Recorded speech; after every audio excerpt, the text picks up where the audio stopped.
Hey everybody, Todd here. I just wanted to let everybody know I hope you're safe and staying healthy. God willing, we'll be through this coronavirus situation soon. In the meantime, we've rolled out a way to still do depositions. We're doing them remotely now via the free Zoom app. Many clients are already seeing the advantages of this because it can be done from anywhere and on any device. I've already done a podcast about it and started a resource library for it at www.toddolivas.com/remote depositions. Check that out or give us a call at 888-566-0253. Okay, on to the podcast, which was recorded prior to the coronavirus pandemic. So please stay safe and enjoy the podcast. And I think it's all about not seeing it as a bad thing that's happened to you, but something that a challenge to overcome, sort of like an adventure, like I said before. It's like, let me see if I can conquer this. Let me see if I only had one leg, how could I run as fast as I did before with only one leg, you know? So it's that challenge. Don't cry about it. Just get out there and do something about it. My name is Luis Echeverry, and I'm from Continental Interpreting Services. Luis Echeverry from Continental Interpreting, thank you so much for coming on the T.O.A. Storytellers podcast. I'm joined today by John Castro. Good morning, this is John. And Rick Castro. Good morning, everybody. And my name is Todd Olivas. Good morning, Todd, and thanks for having me here. This is neat. You're welcome. I was trying to remember on the way here today, the very first time I met you, and I know when it was. Oh, it was in 2004. Okay. No, 2003. And your brother, Carlos, introduced me to you. Right. And we, the three of us, we went to a Vietnamese restaurant off of Tustin Avenue in Lincoln. There is a pho place over there. Oh, yeah. Yeah. And I sat down with you, and I just started Todd Olivas and Associates court reporting at that time. And I remember you scratching your head thinking, man, you wouldn't want to be in my shoes just starting over. Do you remember that?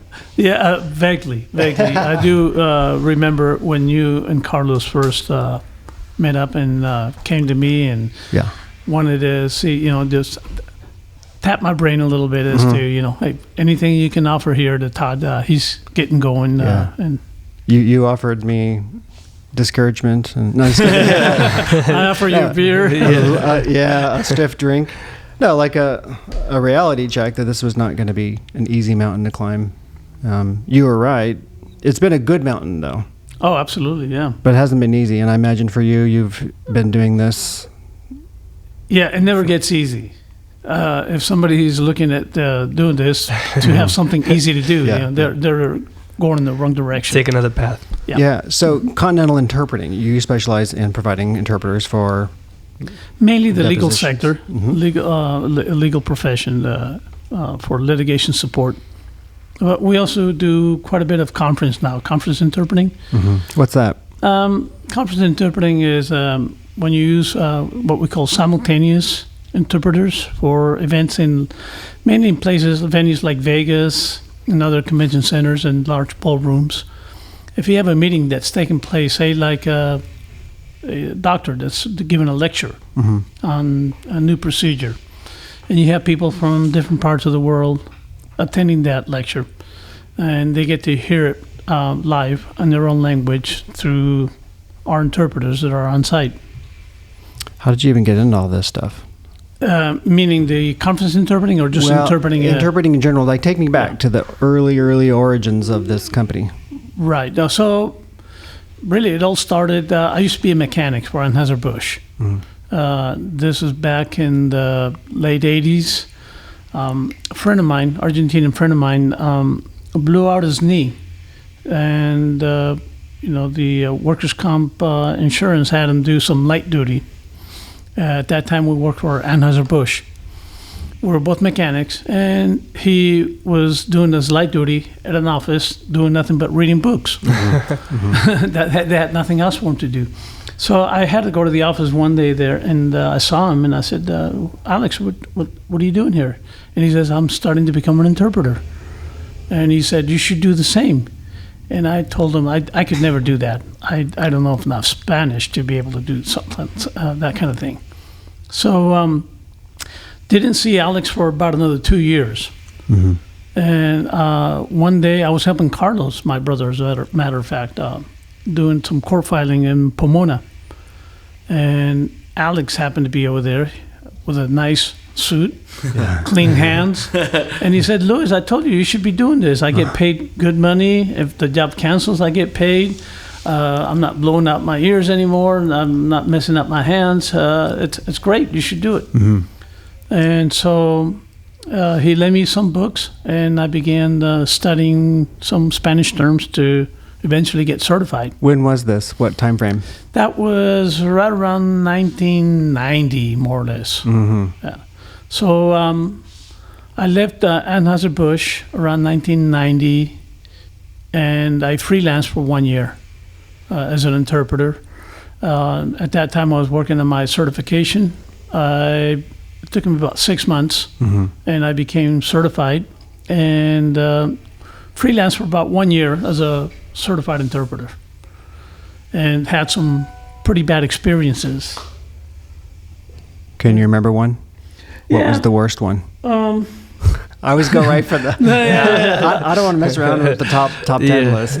What's the number one? One that really stands out. An agency sent me all the way to El Centro. Back in those days. Oh wow! I used to go all over. Everywhere. Oh yeah. When you're new and you have a family to feed, you go do anything. Yeah. So I was in El Centro. I did a depot down there. Short depot. It was only about an hour worth. But it took me forever to get down there, and I had asked if I go to El Centro, I'd want to be paid a full day. And when I got my check, I got a check for just a half day, and I fought these people over and over again to try to get a full day's payment for this depot out in El Centro, and I never got it. So that was one of them. That is pretty bad. Yeah, that's a long drive. You were coming from this area, Orange County? Yeah, Orange County. Mm-hmm. Yeah, I lived in Anaheim then. When you get certified for being a Spanish interpreter, there's different words to be certified in Spanish, right? Than normal people speaking. What kind of words is there that you have to learn as an interpreter that you don't say normally on a day-to-day basis? Right, and I think where you're going at, besides the legal terminology, there's a lot of what we call Spanglish right here. A lot of us mix in English and Spanish words, and we get used to that. Like lonchar, vamos a lonchar. You don't say that. That's not proper Spanish. Right. So when you go before the board to be tested to see if you pass the certification, you can't speak Spanglish. You have to speak proper Spanish, and so you have to learn a lot of that. Kind of relearn Spanish in a way. And at that time, I was probably one of the worst Spanish speakers in my family. But after that, I was correcting everybody. Still to this day. Don't use your Spanglish at home, because you were raised in Colombia. Yes, yeah. We came here in 1969. My parents both migrated here in 1968, and all the kids, we were brought here all at once, 5 of us, in 1969. So I don't know if everybody knows out there, but Luis is John and Rick's uncle. That is correct. So their mom is your sister. Vicky, my sister, is their mother. We call him Tio. Yes. Uncle Lulu. Uncle Lulu. But we're going to ask questions like we don't know them so that people get to know my uncle a little bit better. So what's your last name again? Let's talk about your amazing nephews. Let's talk about them. Yes. No, but so Uncle, you came here what age were you? I was 11. How was your English then? Oh, no English. I mean, in Colombia, they teach you words like table and pencil and that sort of ruler, but really no spoken English per se. Right. And so how did it feel when you got here?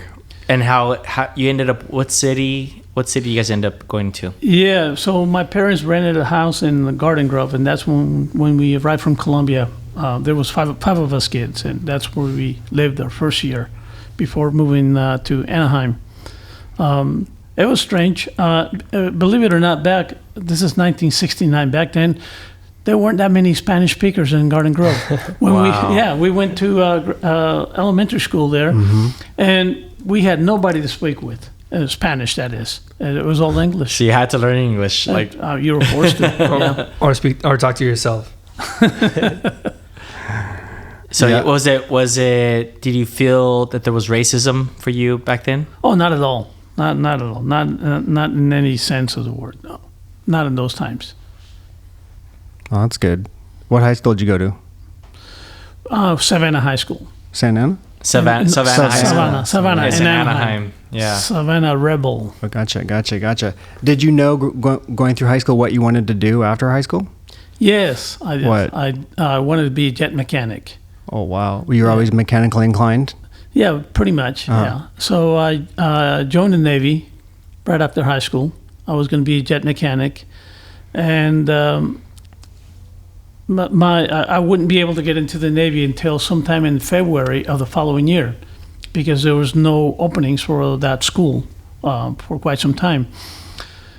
And so all my buddies went to college. I was by myself, and I got bored. I went to the recruiter's office and asked if there was a way that I could start my enlistment earlier. Mm-hmm.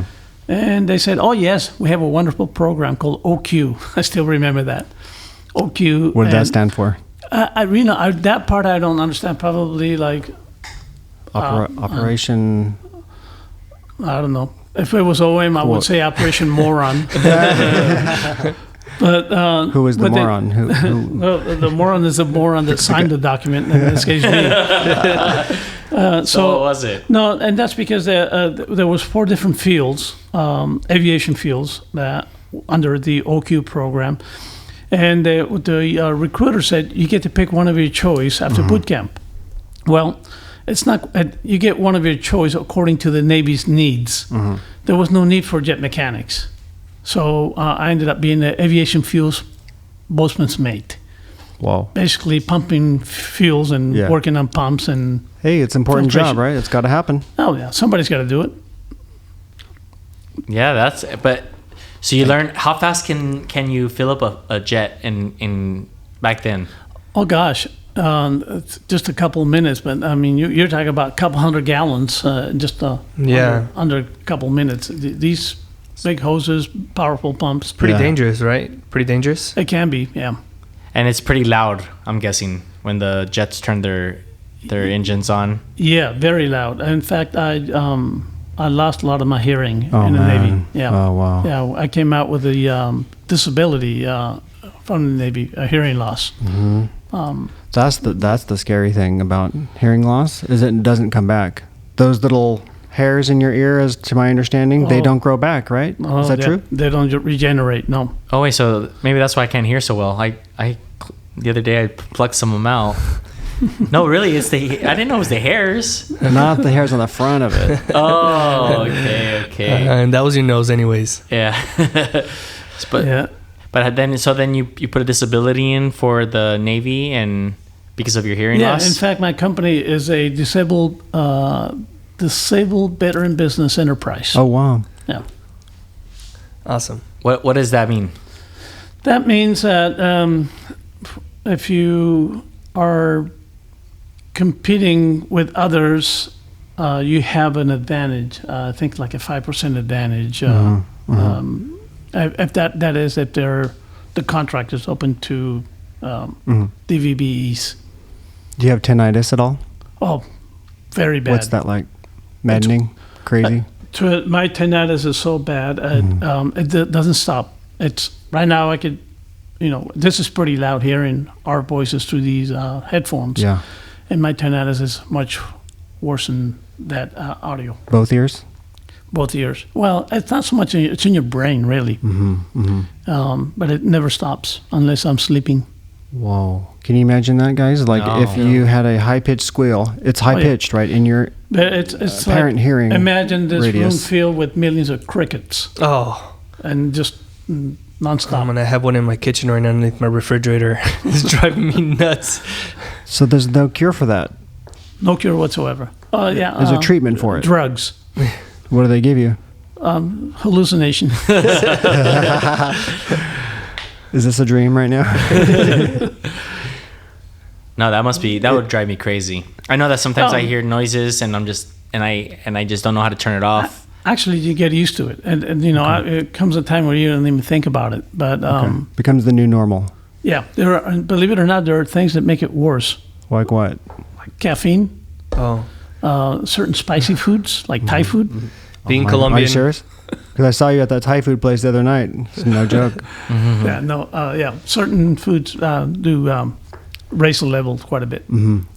But you don't. Sometimes you just say, "I still need my caffeine," right? Oh no, yeah. I mean, you got to live. So Still got to regardless, do your life. yeah. Do you have to ever take those? Have you ever taken one of those hallucinogenic kind of drugs to mitigate? it? No, that was years ago that I okay. saw a audiologist that he said, "This is about the only thing I can do for you if you want to take it." Wow. Well, you've made lemons out of lemonade. You started a translation company, and Yeah, you're helping people who have hearing loss as well. It's very interesting that when I started interpreting, back then I could still hear more or less well enough to pass a test and do a few depots. These days I can't do depots, even with my hearing aids on. I just don't do depots. When was the last depot you did? I actually did one about 2 months ago, only because one of our interpreters was having a really bad cough spill and had to be released, and there was nobody available right at that moment, and I had to go to Irvine as quickly as possible. And I think the attorney was getting so pissed at me because I kept asking for repetitions over and over again. Well, you got to get the record down. I mean, you got to get the translation done. Yeah. Make sure that That's what's key. The record has to be clear. Yeah. Do hearing aids help at all for you? Because you're not wearing any. No, I'm not, and I do have them, and I wear them only if I know I'm going to be doing a deposition, I'll put them on, or if I'm going to go to a hearing. For that on that particular day, I didn't have them with me, so I was not wearing them. What is the reason that you don't wear them? They're annoying. You hear things that you don't want to hear. Your wife's voice. That's why I don't wear mine. That's off the record. She's listening, and you're off the list for Thanksgiving. Yeah, I know, right? Just kidding. I love idea. Hey, I hate to harp on all this hearing loss, but I'm a musician in my private life or my hobby, life, and I love music. And sometimes if I'm listening to headphones for a long time, or even when I was in bands, standing too close to the drummer for too long, him bashing those cymbals, I think I have some hearing loss, and now and then I'll get a little twinge of a high peak squeal, just out of nowhere. Thank God it goes away. It's not permanent, but is that how it kind of comes on? Is it like a sort of just gradually increases until then it's constantly on, or did one day just like the switch turn on and you had it? Well, it's always there, and if I don't think about it, it doesn't bother me. But the moment that it's silent, and I notice it, and Yeah. But even right now, talking, it's still quite loud. It never stops. Wow. But you can listen to music. I know you love music. Yeah. So how do you? No, it's funny. Music. Back in the days in high school, I used to know the lyrics to a lot of rock songs. So I hear these rock songs these days, and I wonder, wow, how did I understand what they were saying way back then? Because these days, I can't understand what they're singing. Yeah. Like it blurs together. The words blur together, or they're just not clear. Yeah. That's crazy. So then you became a freelancer, and what made you want to start your own business? Just like I said before, the bad experiences, and actually, what really pushed me into being an interpreter was my wife Consuelo, because back then when I was a mechanic for Anheuser-Busch back in the 80s, I had to work 12-hour shifts, and a lot of them were at night.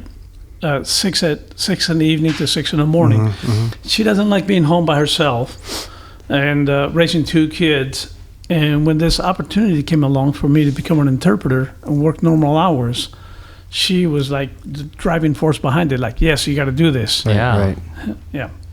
So after I became a certified interpreter freelancing, back in 1992, February 1992, I sent a letter to all the agencies that I freelance with, letting them know that I'm no longer freelancing. I have my own company, Continental Interpreting. If they still want me to do any depositions for them, I'd be happy to do so. But that I was my own company then. See, what's so interesting to me about your story specifically is that you had this hearing loss, this disability. You were discharged with a disability. So it's not just, you had a minor thing, but this affected your life from then on. But then still, you overcame that disability and started a company that basically helps other people who have, you're translating, you're doing deposition in a legal setting, but also you branched out to help out with the other hearing disabled. So I think that's an amazing story. That's very interesting. Yeah, back then you didn't even think of those things. All you thought was, I got to put food on the table. Yeah, I got to make money. What do I do? So opened up my own company. We started in the bedroom of our home back then. This is in Anaheim. That lasted for about 1 month. The phone was just ringing, and we had to move out of our bedroom into the garage. Was the phone ringing for business calls or personal calls from the family? Back then, we didn't have cell phones, so that was the only way of communicating. Yeah. And so we, at that time, to make ends meet, we had turned the garage into a little apartment, and I rented that out to this guy that had to say, "Hey, move out, man. We're taking over." Yeah. So and you named it Continental Interpreting right from the beginning? Yeah, right from the beginning. Yeah. Where did that name come from? I really don't know. Just thought of different names, something that would be kind of universal to languages, and it's a really good name. Yeah. Very strong. Thanks. So you should keep it. It's funny. We were sent a letter from this company, this language company in Spain, asking us to cease and desist use of the name Continental Interpreting. Whoa! Because theirs is Continental Translations, but they say in our business, translation and interpreting is confused by many, and therefore using the name Continental Interpreting is infringing upon their rights. Wow! Because they have an international trademark on their business. So I had to hire an attorney to get him to back off. Away. Yeah, go away. When was this? This was about 2 years ago. Oh, recent. They found you online. That's why, huh? Oh, yeah. The internet's amazing, right? Google. Yeah. And so what happened? What did the attorney? How did your attorney defend you? And basically researched it, but send him a really nasty letter saying, "Hey, back off or else." Good. That's good. Yeah. One letter did it. Yeah, that's it. Thank God, right? It's expensive. So then you moved from your master bedroom to the garage. Yeah, we were in the garage for 1 Sounds year. like you got kicked out by your wife. You know? I know. 1 year, and then exactly 1 year later, we hire our first employee, Kevin McGuire. He now has his own language company in Chicago. Wow. Whoa. Yeah, he's doing very well. So when we hired Kevin, we opened up our office in it was in Buena Park on Orangethorpe. You didn't send Kevin the letter to stop using his name? Actually, Pass it on. his company's name is Atlas Language Services, so it's a little bit related. Continental Atlas, Yeah. related to the globe. It's nice. It's good. Well, that's great. So you're spawning basically offshoots of your core business, but in other states, Oh yeah. it's quite a legacy then. I feel good about that. I feel good about having brought Kevin under my wing right out of high school, really. And now Kevin has his own successful company. That's awesome. That's language company, yeah. And so but from the beginning it was just you and Consuelo, Right. And what was her role in the business? When I was out doing depots and knocking on doors, she would be answering the telephone and taking down information for orders. And then we have my uncle Octavio, who helped me with programming. Back then it was R-base. Computers, it was all DOS computers. There was no Windows. And he was able to program these things and set up programs so that we could, manage our processes more efficiently. Yeah. Is there a special software that interpreting companies purchase now that you have? Oh, yeah. There's quite a few out there in the market these days. That has really grown. There's quite a bit of them off the shelf that didn't exist before. Yeah. Does it work for you? Or you still Yes like your and no. customs? No, the problem with ours proprietary is because software. ours has been customized so much over the years that it fits like a glove, and it's Yeah. hard to find something else that Oh, fits yeah. that well. Yeah, that's our problem too. Is that when I started this, I had no money for anything that was off the shelf. Because I remember I was in that 1-bedroom apartment. Yeah. So I was a hack programmer, some minor coding skills. So I started putting those to good use, though, and built the system that now fits like a glove. And it would be very unfortunate to have to change because it's so, it's such a integral part of how we do business daily. Right. I don't even know how we would do it. Yeah. If all of a sudden we Yeah. had the cookie cutter approach that other people have, I think. I don't know. Luckily, Yeah. we don't have to face that. We are in the middle of changing our server, though, right now, and it's not fun. Oh no, we just went through that recently, Mm-hmm. and not only expensive but painful as far as down hours and. Oh, yeah. Oh yeah. Yeah. Well, plus mine was developed by me, and my knowledge of coding, is in a time capsule from when, Bill Clinton was president, 100 years ago. Mm-hmm. But now Microsoft and SQL Server and all this stuff, they've advanced to the point where a lot of my code is not going to be supported forever, so it's kind of scary. So Yeah, we'll make it work. yeah. Ours, we had to change it because we actually do have a program that we bought off the shelf that's for managing translations. Oh, cool. So for that program, the server that we had was starting to get kind of old. It Yeah, wasn't running yeah. right, so we had to upgrade our server.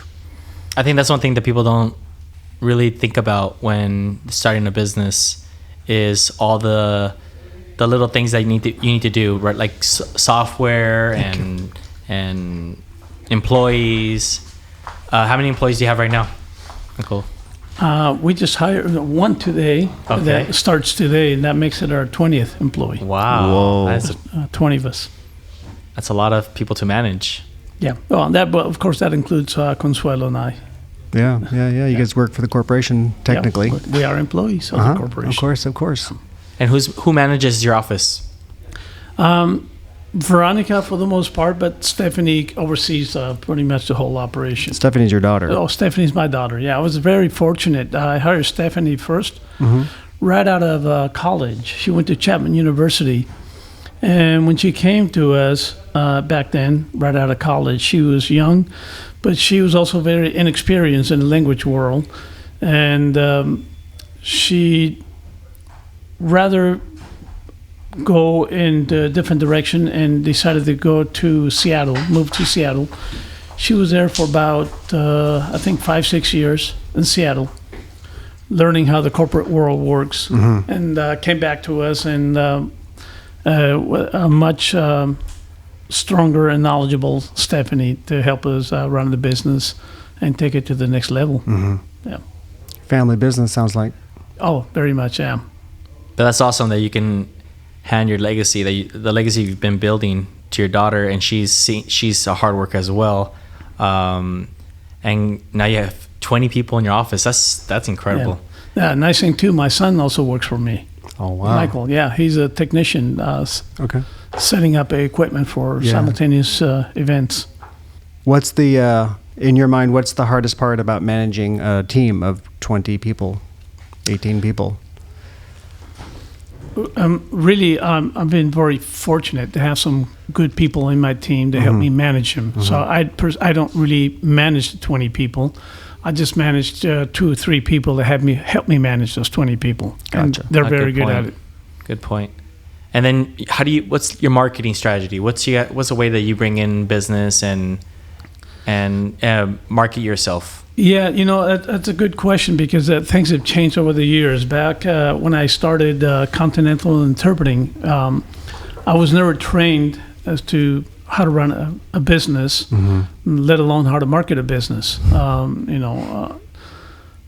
Coming up with a brochure, how to develop a brochure and that, it was very archaic way back then. And so what I did, you could go around knocking on doors all you want, and drop off business cards, but Yes. that usually doesn't happen doesn't do you much good. I printed up coupons, Yeah. 10% off your next depot. I still have them. I saw him hand them out.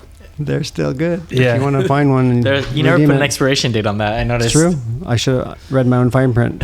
No, but like, there's nobody who taught me how to do any of this stuff. You learn as you go. That's a life lesson, right? You may have this idea and this dream, and fear can keep most people stuck right there. It's like, oh, I don't know how to do that. I'm not going to do it. I'll just keep working at the job I'm at.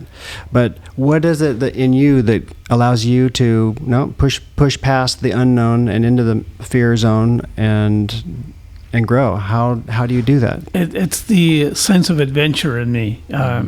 Sometimes people are afraid to jump into something that you don't know what kind of results you're going to get out of it until you really get. So that part, and also the just knowing that you're willing to work hard at it, no matter what it takes, no matter how many hours or how long, or if you have to do whatever it takes to make it happen. And that, as long as you have that, I think both things combined, the adventure and the willing to work hard, that will help you succeed.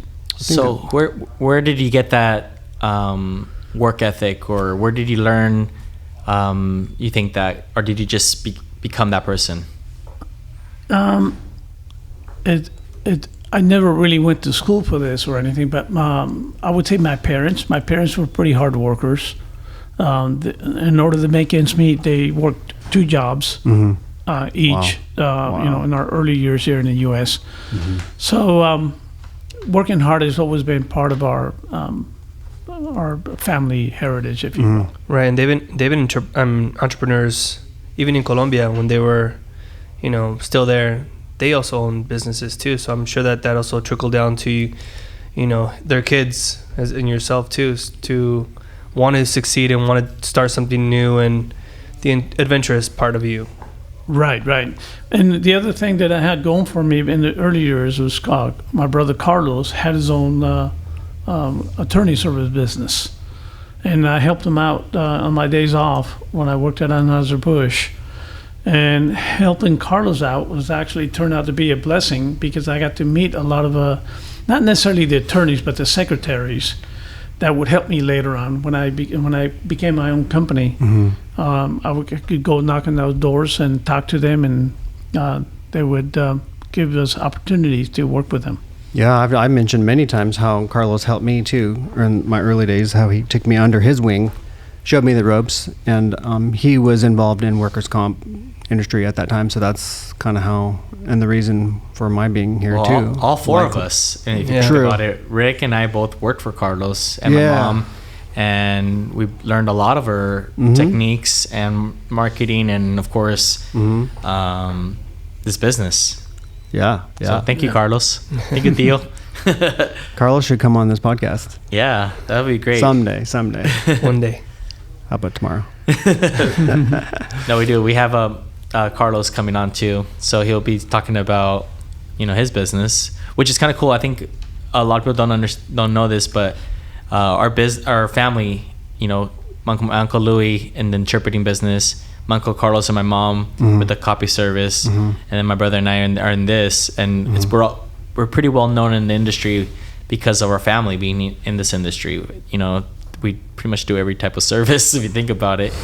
Yeah, it's pretty cool. It's pretty cool going to different law firms and insurance companies and telling them, that's my uncle's business, and my mom owns that business, and what? And they're like, what are you guys doing? Obviously, court reporting. So we do this, and why you guys you guys touch everything? Or they're like, your uncle was just here. Which one? Yeah, because that would happen to me a lot. Back in the days when I used to visit clients, and somebody would say, "Are you related to John? Are you related to Rick?" Yeah, all the time. It's pretty awesome. Do they ever ask if you're related to Todd? I do see a resemblance there. Yeah. I'm a wannabe Castro, I guess, right? Castro Echeverry. We'll adopt you. Castro Echeverry. Hey, you mentioned the word sense of adventure earlier, and that's interesting to me because, well, you said it was kind of 2 things: sense of adventure, and then also this willingness to roll up your sleeves and work hard, right? So I understand the work hard part and to be diligent and to stick with stuff and to be willing to put in the time and the hours and stuff. But the sense of adventure side, see, for me, whenever I talk to people who maybe want to start a business, I always tell them, hey, get ready to have an iron stomach. Because there's going to be days when it's going to make you sick, right? Right. But you take the sort of the more positive spin on it, and you say, get ready for the excitement or the sense of adventure. Yeah. Why is that? Yeah, I always see like a challenge rather than being something that we have to overcome, but rather let's get through this and say, hooray, I did it. Becoming an interpreter, for one. So it's more of a challenge than an obstacle. Yes, there you go. Because it's, let's say when I was practicing to become an interpreter, I had to learn so much legal terminology that I didn't know at the time. And you have to set goals. I mean, right down, to the most minuscule thing. How many new words will you learn every day? How many will you learn in 1 week, in 1 month? To be able to conquer this profession and be able to become certified. That goes through with clients, How much business do you want to do? How many clients do you need? How many doors you have to knock on before you get the many clients? If you have, only 5% or less, the doors that you knock on are going to let you in. So it's helpful to break larger tasks down into smaller chunks that are measurable, and you can see the metrics of them. Is that what you're saying? Pretty much, yeah. And I did that back in the early days. I would set my goals, and I would stick to them. Right down to what am I going to do this morning? It's really good. Yeah, I mean, after a while, you get successful. Things are going well, and you get comfortable, and you don't focus on those goals anymore like you did in the early days. I wish that worked with hair loss. I was looking to say I was doing my hair to get ready for hair, and I'm like, man, if only I could set a goal of adding 1 new hair a day in about 400 days, I would have a full head of hair. I'm starting to get bald in the back. Ooh. When you get to my age, Luis, you'll learn. Is that where they come up with what do you call 10,000 bunnies hopping backwards? What? A receding hairline. So that's something that what I really love about Uncle Louis is that he always has jokes. He's always been known for his jokes, and even clients. I remember at a younger age when I would market and subsecretaries would tell us, oh yeah, your Uncle Louis was here and he just told us this joke, and they would be laughing. And I think that's something that maybe you don't think about, but a lot of people remember you by your jokes as well. I do have one joke, but that's cool. It's funny. Is it clean though? It's a clean joke. Doesn't have any bad words, but it is not that great. Tell me later. Who'll tell you later. Was it Uncle Louis that taught you that That's joke? exactly why I thought about it. I've never been able to remember a joke. Like, I'd be one of those dorks that would like go to a party, but right beforehand, like how to talk to people, or like six new jokes I could tell at the party, and I have them written on my hand. Hey guys, what's 1,000 bunnies? I can't even say it right. I just heard it 2 minutes ago. How do you remember jokes? How do you memorize these jokes? What is it? Because you're famous for these jokes. Sometimes it's like connecting the dots, something that's related to the joke, and it pops up. Okay. And do you tell us another one? Yeah, you were mentioning earlier that when your friend Alex, you walk in and he was reading books in his office. And you obviously love to read jokes. It's something you do a lot. You read more intellectual books, or do you read a lot? Or actually, I wish I was more of a bookworm. I've always really honestly wanted to be one, but I've never been one, and that has to do a lot with my early upbringing here in the U.S. So when we arrived here, we had no English whatsoever. Had to learn as we went. And we didn't really master not only the English as far as the spoken word, but the written word. So reading books has always been hard for me, and I never really got into the habit of reading because it was always so difficult to read English. So I'm not a reader, no. And yeah, going back to when you first came, my mom always said, you guys would listen to things and have your own interpretation, and it'd be like, at the tone the time will be. Remember that? And he'd be like, and so they were so at the tone the time will be. Yeah. I've been thinking. Somebody asked this question of me, and I was thinking about asking you today, and so it jumps off perfectly on that. If you could, like, without having to put in the time, what skill would you like to have mastered? Without having to put in the 10 years or whatever it takes to become a master of something. If you could do it in one day, what would you pick? Now that you mentioned it earlier, you were talking about it. I would say reading. Mm-hmm. Be a good reader. I think that would open up so many more avenues. Yeah. That's a good question. Do you read Spanish? Do you read books in Spanish? Not a whole lot. When I was starting to become an interpreter, I did. Yeah. But not these days, no. Is there a hobby that you're now that you do? Like, is there a hobby that you really like doing? Well, I mean, I still like scuba diving. Not do a whole lot of it. I like diving. I like You're certified? water sports. Yes, I am. Okay. Yeah, when I was in the Navy, I got to do a lot of scuba diving. Let's go out. I go out. I'm certified. Oh, really? Gulf Catalina. Yeah. Yeah. Yeah. Let's do it. All right. I like that. And Hernando, my uncle Hernando does that too, right? Yes. So you can. I mean, we gotta get certified. Maybe our Christmas bonus will be a certified scuba diving instruction. Thanks, wink, Olivas. wink, Olivas. Thank you. All right. Santa's listening. Hey, so we want to be able to say these stories too. Like, hey, we scuba dived with my boss or my uncle. That's right. There you go. Can you imagine? Can you believe that boat that caught on fire a couple months ago? How horrible. That is insane. I'm sure you've been in the boat dive before, with a bunch of divers spending the night. And I haven't done the spend the night, but I've been on boats where it's a day trip and we're all scuba diving. I can't imagine, though, losing... How many people was it? Like 50 people? I have no idea. Yeah, I think it was 50 people. Even one person's too many. It's just insane. Exactly. 20-something, actually. But. Oh, okay. Oh, sorry.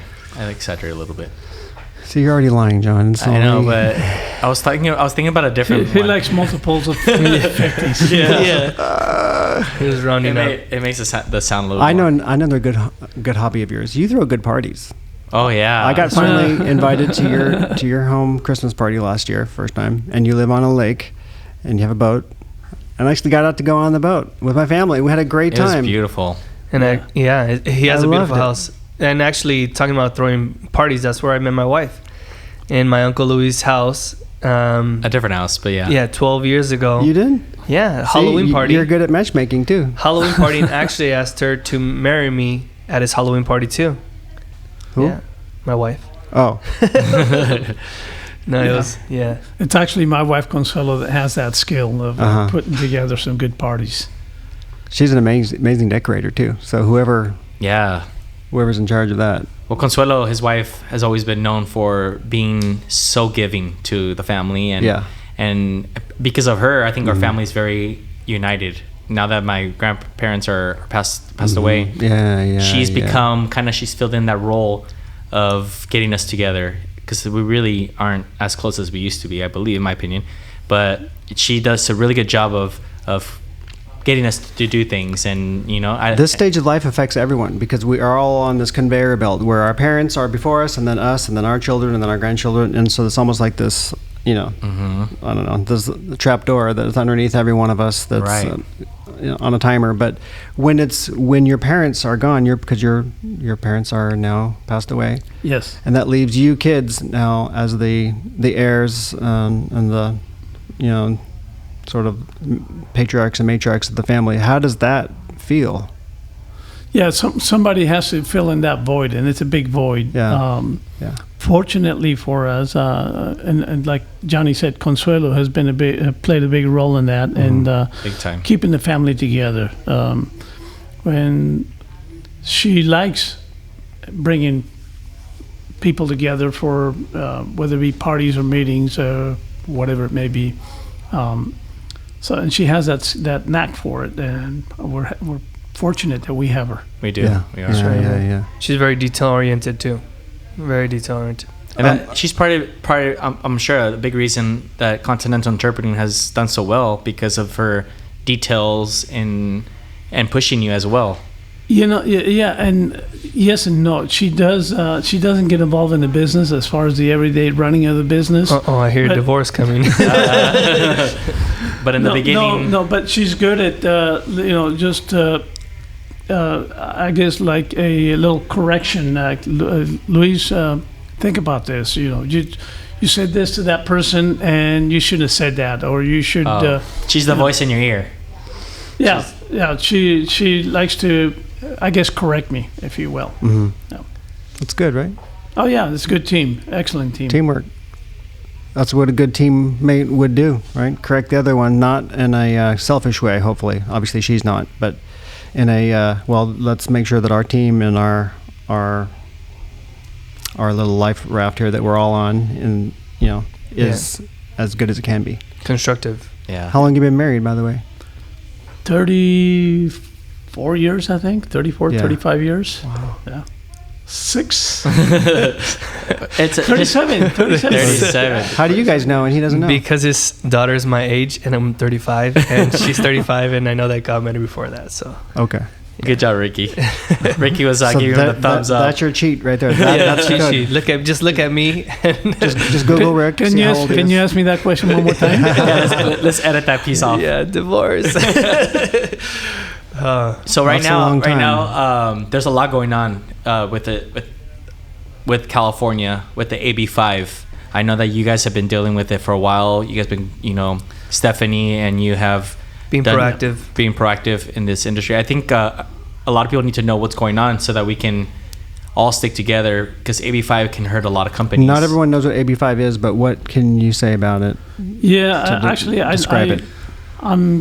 I feel I'm pretty well versed on AB5 because I've been following this ever since. Some of them say Dynamics, but I think it's Dynamics. Dynamics. Yeah. Mm-hmm. Case back in around April of last year when a Supreme Court came down with a ruling. But what is Dynamics? You want to explain what that is? It's a trucking company that decided to save themselves some big bucks by making their drivers independent contractors instead of employees like they had been for a long time.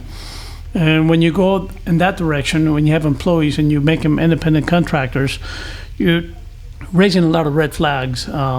And there was a lot of people that were not happy with that change. Mm-hmm. That is a lot of their truck drivers. And they took them to court. And it was a long battle, but they eventually went all the way to the Supreme Court. And the Supreme Court came down with a ruling where they now say that all businesses in California, we must meet 3 criteria, 3 rules that would determine if how to classify employees or independent contractors. Mm-hmm. And you must meet not 1, not 2, but all 3. It's called the ABC rule. The hardest one there is B, which pretty much states that you can't hire somebody to do work for you if they're doing work that's related to the business that you provide, in so many words. Mm-hmm. So if you're in the court reporting and you hire a court reporter as a independent contractor, that's a no-no, according to that ABC rule. Mm-hmm. And that's the one that gets us too. We're in a language service where if we hire a linguist, whether it be interpreting or a translator, we're crossing that line. We're not meeting that criteria. So then Loretta Gonzalez came up with Assembly Bill 5, which pretty much carves out exemptions for certain professions. The ones that were better represented by lobbyists that I suppose had big money, like lawyers and doctors and dentists, real estate agents, among others, were able to carve out an exemption from AB5. But certain other professions that meet the same criteria that these lawyers and doctors and real estate agents met were not successful. And interpreting and court reporters are amongst those, right. And many others. So it's a it's a law that will hopefully eventually be overturned because I feel it's very unfair. Yeah. It doesn't give us legal protection under the law. And hopefully someday somebody will do something about it to be able to get it overturned. In the meantime, we got to deal with it. And so in the prepare meantime, on January 1st, 2020, are you planning to make any of the currently independent contractor linguists employees? Well, it's not that we want to we will make them. We can only encourage those that are independent contractors to become either LLCs or small corps. The moment we start directing and as to what they have to do, how to run their business, then we could be getting ourselves into some hot water. So it's more. Do you like feel that the interpreters, the interpreting agencies, they pass the B point of the ABC test? So ABC is the A point is easy because A just says that the worker can have their own business. B is that you can't be in the same industry as the hired worker, and C is that it needs to be. They have to make themselves available to others. That's right. Okay, so B. B is the one that hurts us. B is the problematic one. Yeah. And so, do you pass B because you're actually a matching service? Not necessarily, because we'd have to rebrand everything. Instead of being called Continental Interpreting Services, now we would be called Continental Matchmakers. Instead of marketing yourselves as being able to do translations, and you can't do that anymore. So it's quite it would be a big overhaul. I mean, that's the approach that some others are taking. We're nothing but a matchmaker, you know.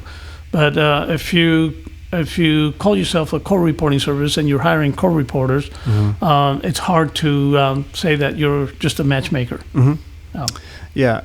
So basically, for you, you're not going to change the branding and the marketing at this point. And in January, you're not going to make anybody employees. You're just going to encourage along the way for them to create their own entities. Yes, and here's what actually, the law is already in place. It's not that January 1st, this will happen. It happened the moment that Dynamex became a ruling. So AB 5 is nothing more than carving out those exemptions, and those are effective January 1st. So in essence, we really need to be compliant with that right now as we speak. Yeah. But the state doesn't have the resources to go after all core reporting agencies and interpreting agencies and other businesses. But what's going to happen is eventually, if you're running the business and you have somebody that files a claim with the labor board, they might come after you and say, okay, let's look. What's going on here? That's what happened to me. That's why I got audited in 2014. My EDD audit was triggered originally by a reporter who I was no longer going to use her services, and she was upset, so she went to and filed for and received unemployment benefits through the EDD. Right. I thought nothing like that could be possible at the time. Now I know better. Anything's possible. Right. And I was naive. I thought that the EDD would certainly see that, court reporters have always been independent contractors for decades, and we've always passed the Borello test, and so it would go nowhere. Well, I was wrong. They started giving her benefits, and that's when I really realized and woke up to the fact that it was a serious problem, and I needed to take it seriously and hire counsel. So I hired an attorney, hired a CPA to go through it all and go through the audit process, go through the appeals process. Ultimately, after a year long of losing sleep over it and money and time, I did prevail. But that's what scarred me for life, and that's why I was so disappointed that in 2018 the dynamic stuff came back, because I thought all that was behind me. Well, now it's right underneath me. Yeah, we were audited by the EDD as well, and we passed our audit. And we thought, yes, we're not going to be touched now for another 5 years at least. And then Dynamics comes along and ruins it all. Yeah. There's a coalition that has been formed by interpreters, because right now this is more of an interpreter's fight. It's not so much the big business or language services trying to get an exemption for maybe 5. It should be up to the interpreters. the ones that want to remain independent. Yeah. For them to fight this fight. So they have formed a coalition. It's called the Coalition of Professional Translators and Interpreters of California. It's COPTIC is the acronym. And they are raising funds and holding meetings and hiring a lobbyist that will hopefully be successful at an exemption or an amendment to AB 5 that will exempt interpreters. Oh, yeah. It's a no-brainer in my book for you guys and for us, for court reporters as well. And our lobbyist is also on the ball, Ed Howard, who we had on this podcast too a couple weeks back. And I interviewed Ed. It was shortly right after the AB 5 had passed, when Gavin had passed. And so, did you hear that podcast with Ed Howard, our that lobbyist? one I didn't know. Oh, I'll send it to you. Yeah. It's pretty good. I mean, Ed's pretty good. Yeah. I'm okay. No, but so these are the challenge. This is why I would say to somebody, hey, get ready, put on your iron stomach, right? For these kinds of things. Because business is hard enough by itself, just doing the business. Then you've got to also then fight the laws and fight the changes in the laws potentially that are problematic. Sure. Well, we had another big one for us in the interpreting industry. I'm sure that affected court reporters in some way. SB 63 back in 2012, when it passed, Governor Brown signed it early 2012 as an emergency measure because a lot of companies were leaving California because of the high cost of workers' comp insurance. So they needed to reform that, and when they did so, they reformed it. But as far as the interpreting part, it's a little more complex than some of the other professions. They came up with fee schedules for many of the services for workers' comp, and though they have in the code, they talk about a fee schedule for interpreters. There's no such thing. They have never been able to develop a fee schedule to this date. They come up with different proposals, but after having the comments and hearings on it, they realize that they're far from it. So there's no official fee schedule yet. There's a lot of confusion there as to how to apply the existing law when it comes to interpreting fees, and insurance companies have used that to their advantage and obviously to our disadvantage, and it's making running the business like this much more difficult than it should be. You and I have talked too in the past about the fee schedule versus market rate. Some of the carriers, has that been a problem for them to agree to pay market rate versus fee schedule? Because there is no official fee schedule, I'm learning. Is that correct? That's correct. See, I'm sure you heard they have something called now official peer review. So official peer review, if you read the code, it takes place when somebody doesn't follow a fee schedule. That's when they send you to official bill review. Bill review. Well, why would they send you to an official bill review if there is no fee schedule? But that they do it anyway. And they create all these obstacles to fighting these what they call EORs when they send you the bill review, when you shouldn't be sent to the bill review in the first place because there is no fee schedule. Very difficult. Yeah. Yeah, I don't think people understand what's really going on. You know, California, I think, did the AB 5 also to go after big companies like Uber and Lyft, but they don't see that how much it's going to affect us, companies that are smaller, and in reality, we hire independent contractors who want to be independent contractors who cannot survive off just working off one company. That's a great point. And I think that's what people need to understand that are voting, you know, that they need to understand eventually that they're hurting a lot of people, their lively styles, and people are going to start losing work. Right. They try to apply a cookie cutter type of model here that just doesn't work here for California. Right. Yeah. So clearly you need your exemption, you need your carve out, and so do we as the court reporters. So we'll hopefully, got to keep hope, got to keep the fire alive, got to get awareness up, got to get educated, get the general citizenry and our members educated and awake, The DRA, the association that I'm most closely associated with, is the Deposition Reporters Association. They're really on the ball. There's also other organizations like CCRA, and they are out there. So we just all need to link arms and realize that, well, it was a cookie cutter approach. It was sort of a Band-Aid law, and it has these unintended consequences that ripple out to these smaller industries that nobody thought about. Right. That's true. Yeah. Hopefully, one day soon we'll be able to say, "Whew, glad that's over." Yeah, You can finally sleep I at believe night. it. I believe Yeah. it. I believe it. Hey, what's next for you? What's on the horizon and stuff? I know you got a big RV. You got a lot of RV trips planned. Yeah, I've been telling my wife Consuelo for many years now that I will retire. First, it was when I turned 50, then when I turned 55, then when I turned 60, which I did a year ago. Wow. And so retirement is in the horizon. Yeah.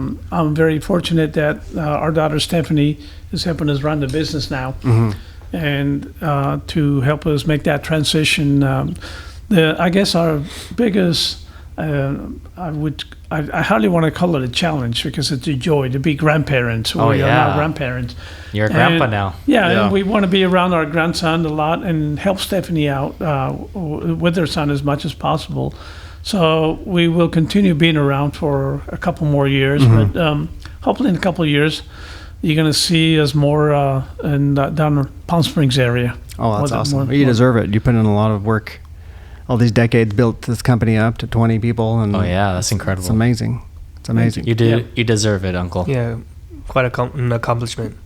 But I Yeah. don't say you retiring and sitting around and just golfing all day, right? Or Chasing Dominic around. you'll do grandpa kind of stuff Yeah. for sure, and also I mean mechanic stuff. You enjoy working with your hands, I think. Yeah, I like tinkering with stuff, but also like going out on hikes, taking the RV out and just getting away. So And he has I'm sure if a we- Jeep as well, which is my dream to have. Oh yeah, so when we take the RV out, we pull the Jeep with it and Yeah. just go jeeping, and then or take the electric bikes Never heard out. that jeeping before. That's funny. Yeah. So in the past, I mean, I remember when I was a kid, you'd work on obviously mechanics and work on cars and stuff. How about taking up a hobby of rebuilding a car? That would be neat. Consuelo really likes old trucks, and maybe one day I'll find an old truck to tinker with and make it her own. That'd be awesome. Yeah. So I was taking some good notes through our little talk, and I learned all about Operation Moron. You weren't the moron, though, I'm sure. The government was, or the Navy was. Oh yeah. So I wonder what the Q was. OQ, right? OQ. Operations quality. That's probably it. Quality, right?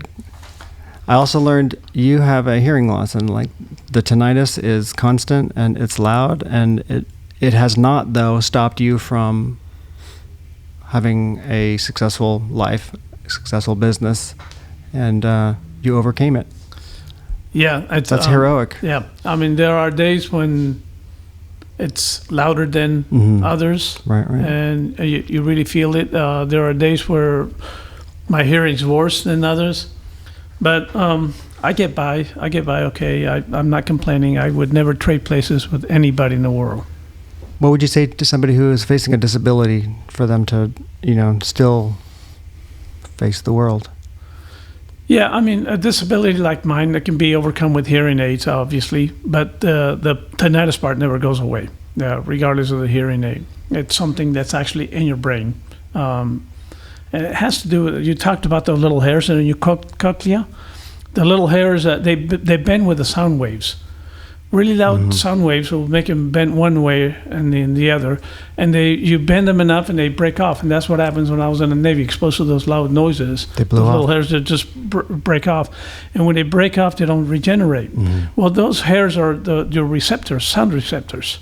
And when they're gone, your brain automatically makes up for it by making up a sound that is not there. And that's where tinnitus comes in. Wow. So tinnitus is really in your brain. It's just your brain replacing, or your brain replacing the effect of the little cilia, whatever the little hairs are called, that are your sound receptors. The human So, body is crazy, man. Yeah. But what do you say to somebody who is facing a disability of any kind, hearing loss, mobility or anything, but how do they not get stuck in that and they overcome it? How did you do it? Sure, yeah, and I think it's all about not seeing it as a bad thing that's happened to you, but something that you a challenge to overcome. Like an adventure, like I said before. It's like, let me see if I can conquer this. Let me see if I only had one leg, how could I run as fast as I did before with only one leg, So it's that challenge. That's a great point. We only have one life. So if something's going to hold you back, you just need to try to overcome it and still continue going forward. Yeah, if you fall down, you're not going to start all over. Right. But don't cry about it. Just get out there and do something about it. Oh, good point. Really good point. I'll never forget my uncle, my grandpa would always say that to my brother and I. What do you say? If we're crying, or saying something, he would always tell us, like, don't cry, get up. Like if you're going to cry, don't be like laying on the floor crying. He would push us to get up and keep going. And he was always, pushing us forward, which I did appreciate that a lot as a kid. Do you agree with that? Yeah, well, my dad was a fighter. He had like I said before, worked 2 jobs to get by early years. So that was normal for that generation, right? They all did that, seemingly. Right. So crying about something so meaningless for him is like, what are you crying about? Yeah. I also learned that you turn things around into a sense of adventure rather than an obstacle that has to be overcome. It's more of a challenge. Ricky, you say something like that. What's that little saying that you have? Oh, I do have something. It's on your phone? It's not on your mind? Oh, yeah, no, it's... What is it? Yes, if you look at a problem as a misfortune, then it'll be just that, a misfortune. But if you look at a problem as a challenge, then you can improve because the challenges can be beat. So, challenges you can always overcome a challenge. But if a misfortune will just be just that. Depends on how you look at it. Yeah, in our business, we've gone through cycles over the years. For one reason or another, things have slowed down.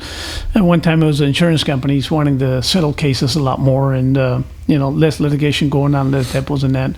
And through one of those cycles, you got to how should I say? You need to make some adjustments.